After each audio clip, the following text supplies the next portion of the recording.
Kaugnay ng mandatory drug testing sa PUV drivers, muling pagbubukas ng application for consolidation at paghahanda sa mga bibiyahe ngayong eleksyon 2025. Kausapin natin si Department of Transportation spokesperson, Assistant Secretary Ramon Ilagan. Magandang umaga at welcome sa Balitang Hali. Magandang umaga, Rapi at Susan. Good morning to all of you. Paano yung magiging sistema ng mandatory drug testing sa mga PUV driver? Magiging libre ba ito? Rapi, thank you for that question. No? Unang-una po, sakop lahat ng mga PUV drivers. No? Kasama po dyan mga jeepney, bus, TNBCs, like Grab, motorcycle taxis. Kasama rin po ang truck dahil considered po ito na PUV. And they will include this memorandum or sa MC na ilalabas ng LTFRB as soon as possible. Implementing guidelines po ito. Ikalawa, lahat po ng covered ng PUV drivers, kinakailangan mag-undergo ng drug test before employment bago sila pumasok. Dapat din silang sumailalim sa drug and alcohol test 8 oras pagkatapos po na aksidente or major traffic violation. Ikatlo ho, na rules, regular drug testing every 6 months ang kinakailangan ipatupad with periodic random drug testing sa mga terminals dyan. Kasama po ang DOTR, DOH, PIDEA at iba pang mga ahensya. Yung PUV drivers po must carry their test result at all times while operating their vehicles. At importante ito, Rapi, lahat po ng cost ay dapat i-shoulder ng mga operators. Okay. Tutol po yung grupong piston sa mandatory drug testing requirement. Hindi naman daw nito matutugunan yung problema sa transportasyon at dagdag gastos. Although sabi nyo nga, libre naman ito. Ano pong reaksyon nyo rito? Alam mo, Rafi, ang importante dito, sana nakikinig din ang ating mga transport groups, ang kailangan na importante ang buhay at kaligtasan ng ating mga pasahero sa daan over the cost of the operators kesa sa gastos.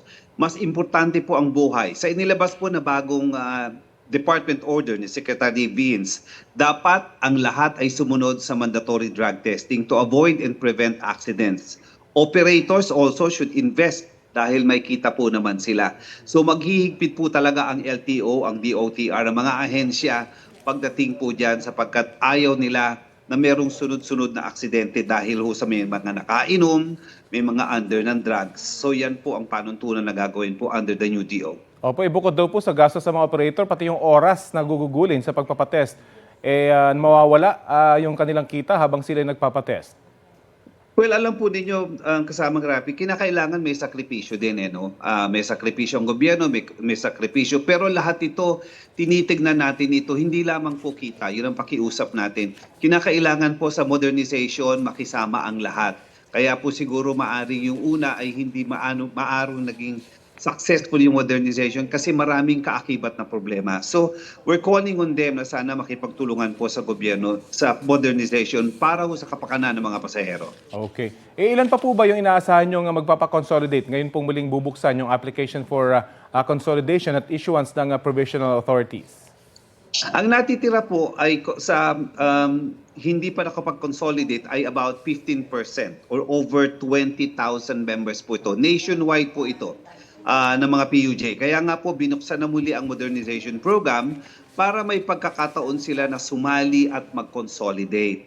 Kapag sila ay nag-apply, bibigyan po sila agad ng 1 year na provisional authority habang pinoproseso po ang kanilang consolidation. Then, automatic po ito na 5 years na franchise na ibibigay ng LTFRB para sa mga traditional na public utility jeepneys. At 7 years naman po sa mga modernized. Ang magko-consolidate po ay bibigyan din ng tulong at maaring ilibre na ang mga processing fees at iba pa. Kailangan sila mag-consolidate, otherwise sila po ay mananatiling colorum at illegal. Kaya iyan ho ang batindi rin ang operasyon ng ating LTO sa mga colorum. Kaya nakikiusap kami sana makipagtulungan po sana ang ating transport sector, ang operators, ang taong bayan na maging successful itong modernization para sa lahat. Yun na nga daw po yung ilang reklamo ng ilang transport group dahil iba yung kanilang inasahan. Ang sabi, pinaasa daw sila ng DOTR dahil ang akala nila outright na 5-year pagpayag sa kanilang mag-operate ang ibibigay ng DOTR. Pero ito kailangan pala talaga nila mag-consolidate. So talagang yun po ang hindi mababago, dapat mag-consolidate yung mga operators. Tama po. Sa bagong department order, papayagan po ang hindi pa nag-consolidate. Maluwag po dyan dahil sila ay bibigyan po ng provisional authority.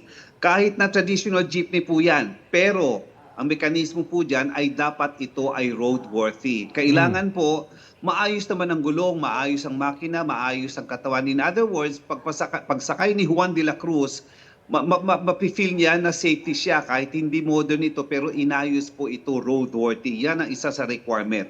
At ang Provisional Authority o PA na ibinibigay sa kanila ay 1 taon at eventually kailangan sila mag-consolidate at pumasok na po sa programa ng modernisasyon. Yan po ang timetable na ibibigay sa kanila ng pamahalaan para mag-materialize po itong modernization program.